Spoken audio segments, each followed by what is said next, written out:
نحمده ونسلم على رسوله الكريم اما بعد فاعوذ بالله من الشیطان الرجیم بسم اللہ الرحمن الرحیم۔ میرے معزز ناظرین اور سامعین، آج میں آپ کے سامنے حاضر ہوں ابو طاہر شاہ نعیم الرحمن فاروقی نقشبندی، اور آپ دیکھ رہے ہیں ہمارا یوٹیوب چینل فاروقی نقشبندی۔ تو آج ہم جس ٹاپک پر بات کریں گے وہ یہ ہے کہ سورۃ الملک پارہ نمبر 29 میں ہے، تبارک الذی بیدہ الملک وہو علی کل شیء قدیر۔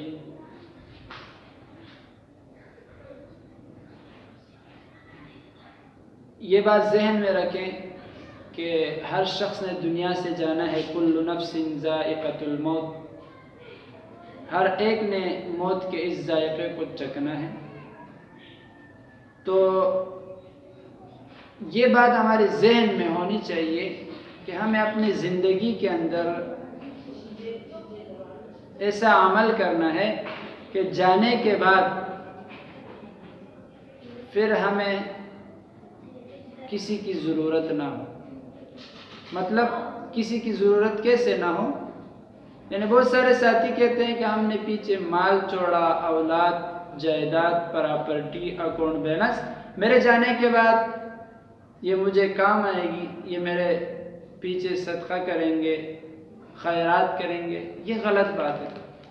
اب سورۃ ملک کی تلاوت ہم اپنے زندگی کا معمول بنائیں۔ رات کو سوتے ہیں تو سورۃ الملک کی تلاوت ہم کر کے سوئیں۔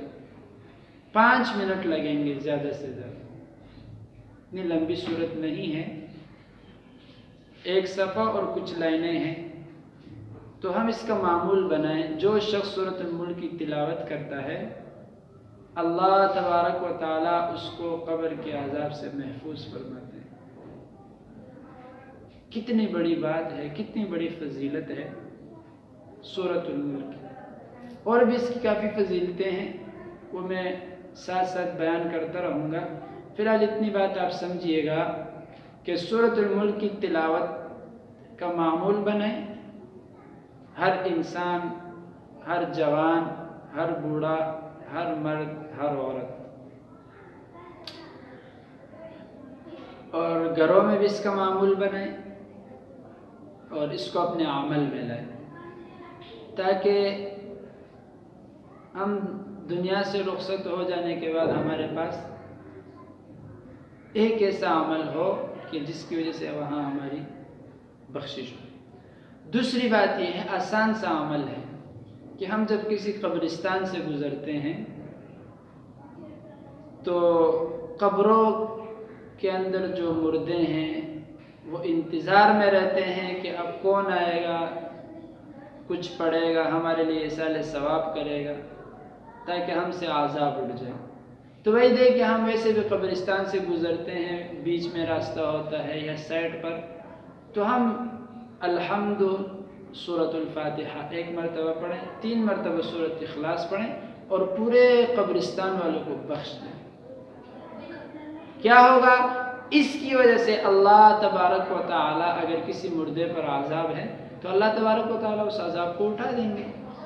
اب یہ طریقہ ہوگا، کل کو ہم انہی قبرستان میں دفن ہوں گے، قبر کے اندر ہوں گے اور ہمیں ضرورت ہوگی تو اللہ تبارک و تعالیٰ انسان کے دل میں ڈالتا ہے، کوئی اور نہیں ڈالتا۔